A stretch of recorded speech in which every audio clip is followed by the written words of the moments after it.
Okay,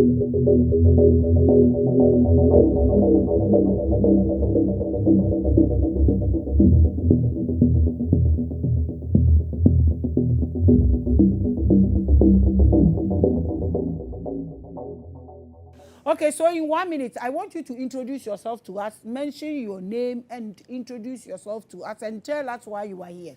Yeah, my full name is Saidu Abdul Latif. Saidu what? Abdul Latif. Saidu Abdul Latif. Yes. Yes, we were born into Islam, so we're given these names. Okay. And at the right time, we will have to abolish all these foreign names and go back to our roots. So what are you going to talk about today? I want to talk about religion, how our oppressors are using their religions to destroy Africa. So we'll talk about where religion actually started. Okay. The Christianity and Islam, their roots, where they come from. And then there's a cabal in these two religions to keep we black people in servitude, in slavery, till the end of time.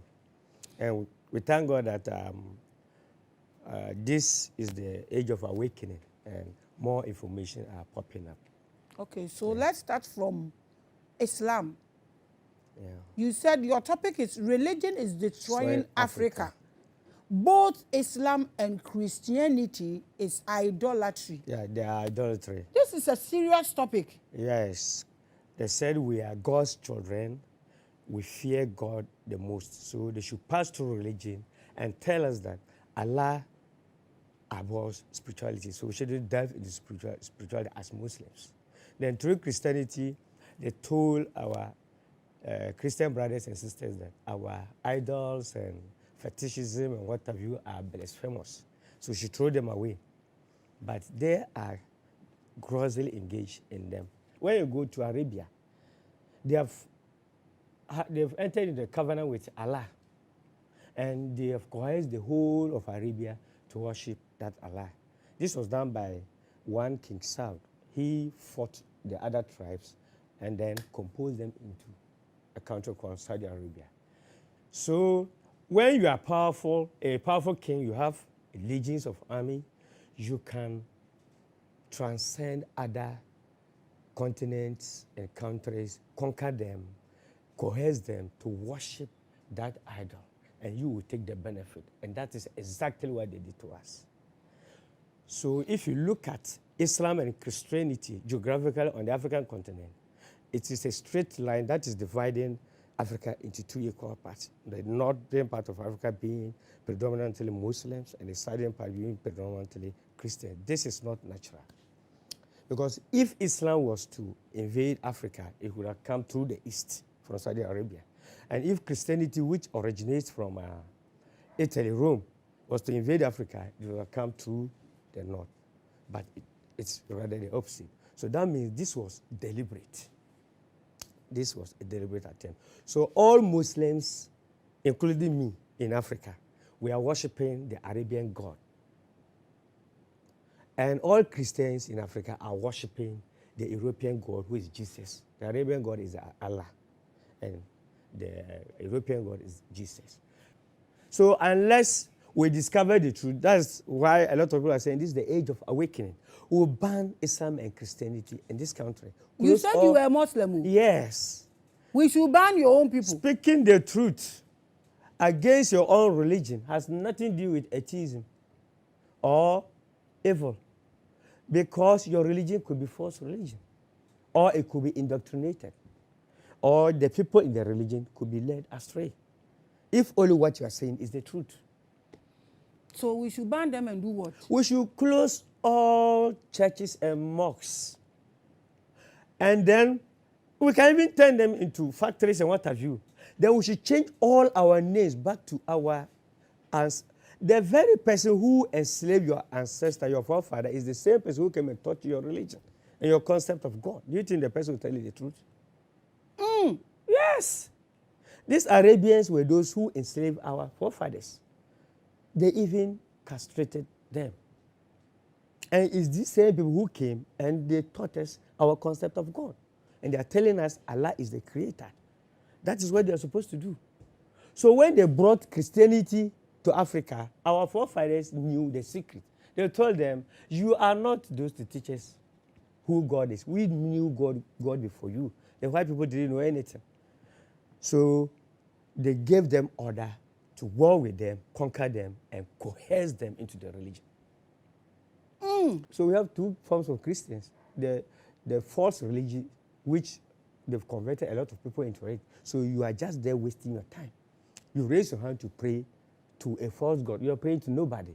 But they do the practicality over there in the Catholic Church, the Vatican. So right now, as I speak, the Vatican, which constitutes about 802 people in the 2020 population census, that year, 802 people, with a land mass of 0.2 square kilometers, is richer than the whole of African continent. And it is the richest single entity in the whole world, second to only the United States government. They have assets worth over $10 trillion.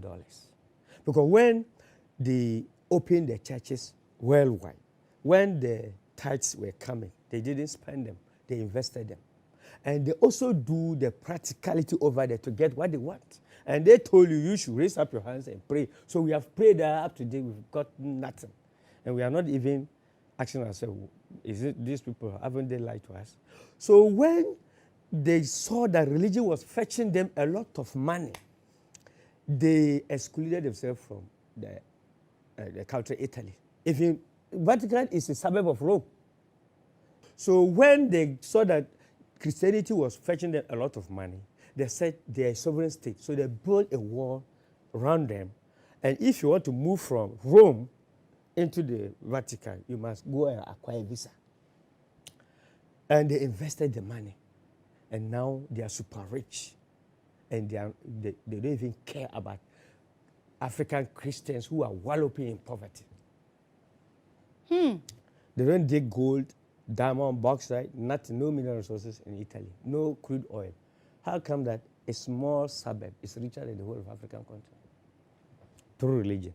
So anybody who creates a religion, that person and their children, their children's children, and their descendants will live in comfort, luxury.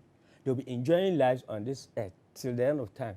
And you, the convert, will be wallowing in poverty. They will come and tell you when you die, you go to some false heaven. Some what? False heaven. Whilst they are living in heaven here.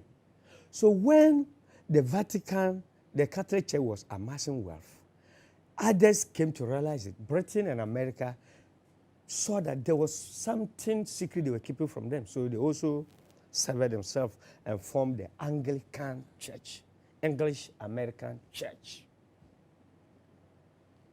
Then that was when other people started creating. So that is why we have several denominations in Christianity and several sects in Islam. All because of business. Business. You are watching Revelations. So the Arabians, the Saudi monarch is richer than the whole of African continent. But he's not even helping we, the poor Muslims in this country. And every year, we still send money to them in the form of pilgrimage. And they are taking. Saudi gets about $120 billion every year out of pilgrimage. We have Hajj and we have Umrah. So we Muslims in Ghana are the poorest in this country, but we still send money to these people. When I was telling my people, they got angry, so I kept quiet. And I told them, let's worship, wallow in poverty, and die. We'll go to heaven. When we are revealing this secret, they told us that anybody who apostatizes, if you renounce Islam, they should kill you. Anybody who speaks against that religion, they should kill you. When you finish, you come and tell me you are God's children. Because of my research, I discovered that no, there's something wrong. And not just the research alone. I look at the lives of my people, and I ask a lot of questions. I say, what kind of Allah that we are worshiping from childhood to our old age? Then the person will be so impoverished. His only asset is his small hat, jalabia, and the small trouser with his cassava legs inside it. We can't build for our children We can't take care of our wives. We can't take care of our children. So they are stealing. They are armed robbers. Others are fornicating, teenage pregnancy, and the Zongo community failed, broken homes, everything. What kind of Allah are we worshiping? There is something wrong that we need to figure out, and that is the secret. Based on your research, have you come across anything that you think Africans should try? Africans should start doing to liberate itself?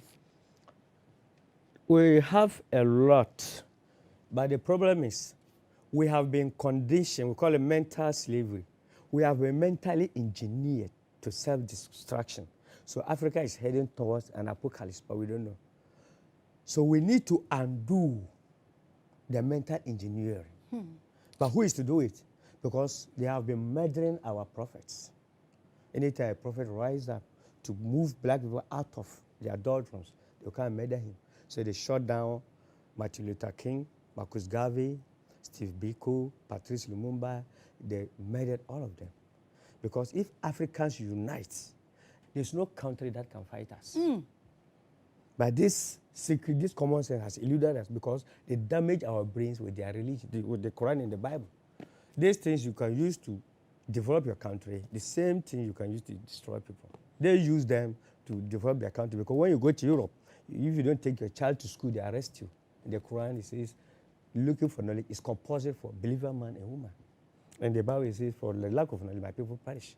So they made school free and compulsory, and today they are gone. The same books they came and told us, education is haram. So when you come to my community, the malams don't. There's no single malam or pastor who is preaching that take your children to school, take your children to school. No. The pastor will tell you, bring all your woes. Jesus will solve them. How is Jesus going to solve our problem when we don't manufacture even a pin in this country? Everything is imported. If Jesus is the creator, this is not how he created the world. So we are supposed to look for knowledge, use the knowledge to work and get money and solve our problems. But he said, no, bring it. Jesus will do. So the pastor has succeeded in killing your critical thinking, because if you have a problem, you're supposed to think critically and find the cause. The malam will cut it short. Education is haram. When you don't acquire knowledge, you lose logical reasoning. So when you speak common sense to Muslims, they get angry because we don't think logically anymore. Anybody who is a Christian or Muslim who says, okay, Jesus will solve my problem, I'll go to school, or I'm a Muslim, education is haram, I'll go. When we go, they will kill us with their theological curriculum. They kill our creativity and innovativeness with their theological curriculum. So we go to school to learn the parts of a grasshopper on a blackboard. Meanwhile, a grasshopper is not in a blackboard. It's in the bush. Yes. How many of us are going to be anthropologists? It's not all of us. If a child goes to school today and the child starts learning how to make a car, by basic 6, basic 9, the child could invent something. But they say they will never allow us practice in our educational system. That one thing, our time is almost. Yes. So that one thing everybody that is watching us should start telling the children or doing. Let's go back to our root. You see, black people, we don't read anymore because they damage our brain. Let's read. Let's look for knowledge and let's think critically. Let's go back to our roots. So what we're supposed to do now is close all churches and mosques. Let's ban the weaving of foreign hairs on our hairs. Ah! Yes, that is what Pogigame did. If white hair costs 20 Ghana cedis, 1 million women times 20, that man has left this country. But we can create the wigs here. No, you have your own head there. Do you know why we are shaving our hairs? Look, Arabians, men and women don't shave their hairs. Chinese don't shave their hairs. Europeans don't shave their hairs. Indians don't shave their hairs. Why is that? It's all Africans. We are still in slavery. The black women's hairs are the most romantic on earth. Hey!